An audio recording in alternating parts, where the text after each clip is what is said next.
नमस्कार, मैं astrologer are Kumar Saini. आज अपन इस वीडियो के अंदर किसी ऐसे शख्स के बारे में चर्चा करेंगे जो आजकल बहुत सुर्खियों में है।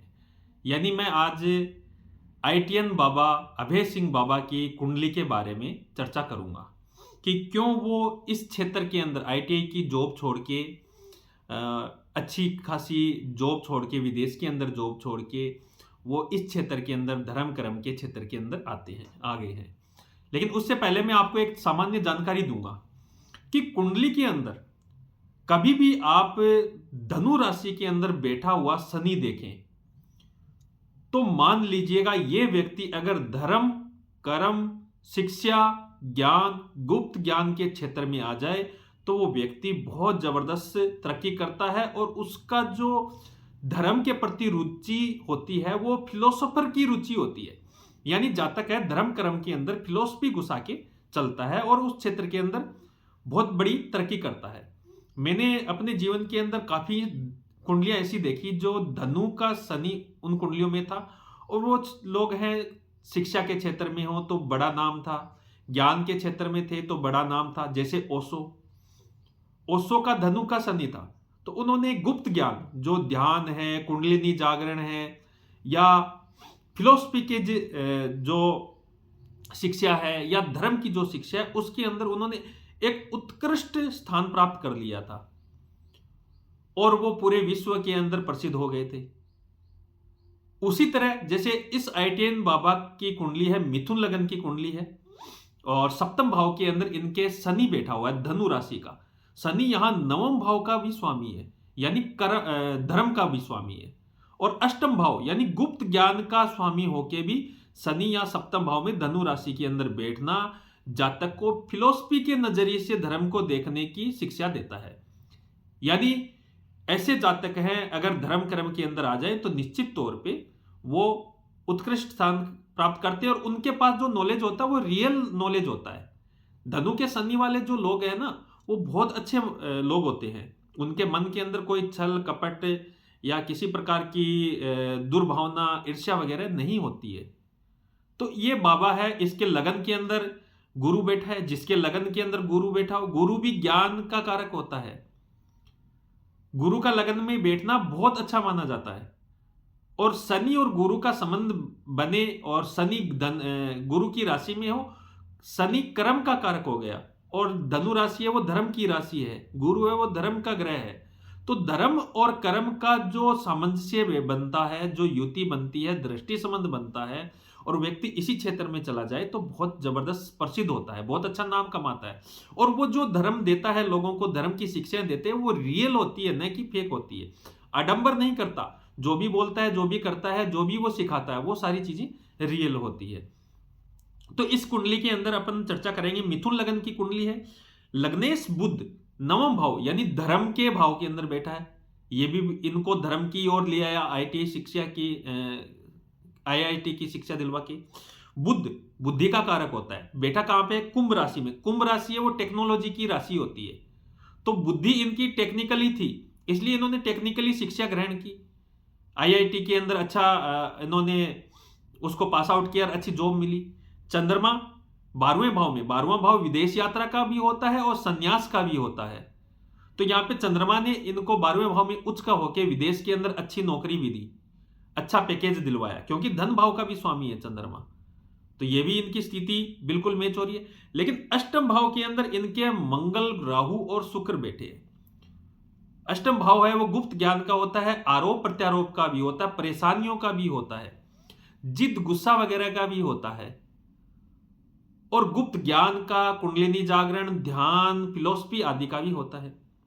तो यहां पे राहु शुक्र और मंगल की युति जातक को किसी गुप्त ज्ञान के प्रति इनको ललायत कर रही है, यानी गुप्त चीजों की खोज की ओर अग्रसर कर रही है। और अगर ये इस क्षेत्र के अंदर जाते हैं तो निश्चित तौर पे कोई उत्कृष्ट खोज करेंगे, ये इनकी कुंडली कह रही है।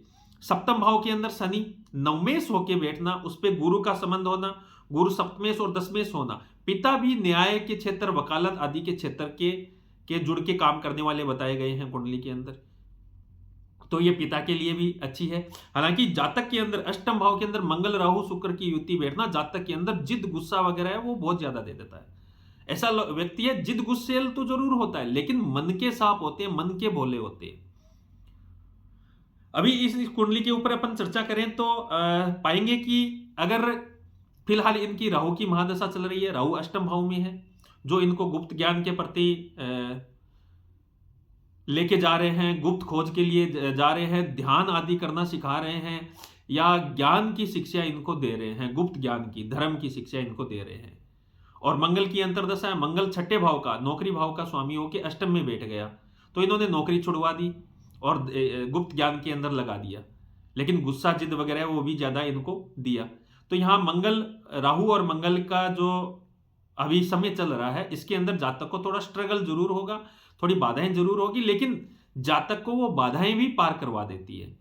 धनु का शनि है, वो किसी भी प्रकार से बाधा जीवन के अंदर आए व्यक्ति को, चाहे कितने लोग उसके पीछे पड़ जाए, उसको डुबाने की हर संभव कोशिश कर ले। लेकिन मैं एक ज्योतिषी होने के नाते ये कह सकता हूं कि ऐसे व्यक्ति को समय समय पे ईश्वरीय मदद मिलती रहती है।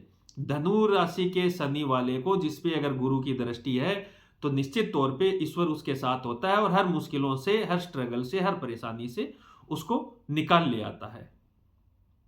सूर्य नवम भाव के अंदर बहुत बढ़िया, बुध के साथ में यानी नवम भाव इनका जागृत है, धर्म भाव जिसको भाग्य भाव भी बोलते हैं और धर्म भाव भी बोलते हैं, वो इनका जागृत है। अष्टम भाव यानी गुप्त ज्ञान का, मंगल, राहु और शुक्र की युति, यानी इनको गुप्त ज्ञान के प्रति लायक कर रहे हैं।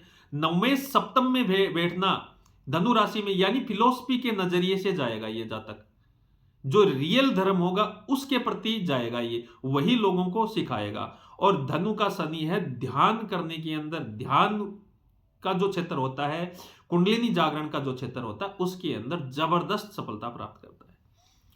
तो इनका धनु का शनि है जो ITN बाबा का, ये बहुत उत्कृष्ट है। आगे इनकी सितंबर 2025 के बाद में गुरु की महादशा लगेगी, उस टाइम कुछ लोग इसके प्रतिद्वंदी हैं, इनको नुकसान पहुंचाने की कोशिश करेंगे, बदनाम करने की कोशिश भी करेंगे। बदनाम तो अष्टम भाव के अंदर राहु की अभी महादशा चल रही है, तो बदनाम, आरोप प्रत्यारोप तो लगते रहेंगे, लेकिन जब तक उनके ऊपर उनसे निकलता रहेगा, इनको कुछ पब्लिक सपोर्ट और ईश्वरीय मदद, अधिकारियों का मदद, राजनेताओं का मदद है, वो मिलता रहेगा जातक को। वो चाहे ईश्वर किसी भी प्रकार को, किसी को भी माध्यम बना के इनकी मदद करे, तो धनी का शनि है वो मदद करवाता रहेगा।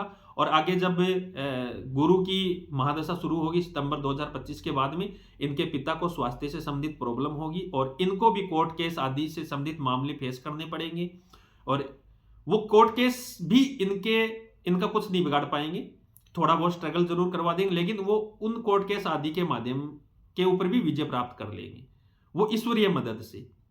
किसी न किसी प्रकार से धनु का शनि है वो सहायता करता रहता है।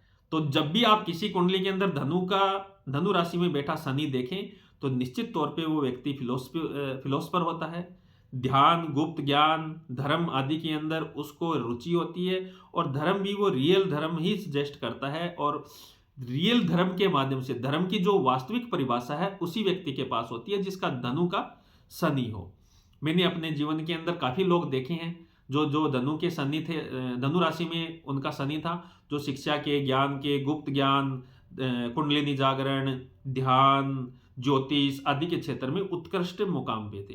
तो निश्चित तौर पे बाबा उत्कृष्ट मुकाम पे पहुंचेंगे अगर इनको सही मार्गदर्शन मिल जाए तो। ध्यान, कुंडलिनी जागरण और धर्म के क्षेत्र में उत्कृष्ट कार्य करें और लोगों के लिए प्रेरणादायक बने, यही मेरी शुभकामना है। और बाकी बहुत अच्छी कुंडली है ITN बाबा की धर्म के लिहाज से, क्योंकि कर्म का कारक धर्म की राशि में बैठा है, धनु राशि में बैठा है। अगर इनका कर्म ही धर्म बन जाए और धर्म ही कर्म बन जाए तो जबरदस्त सफलता मिलेगी। बहुत बहुत धन्यवाद।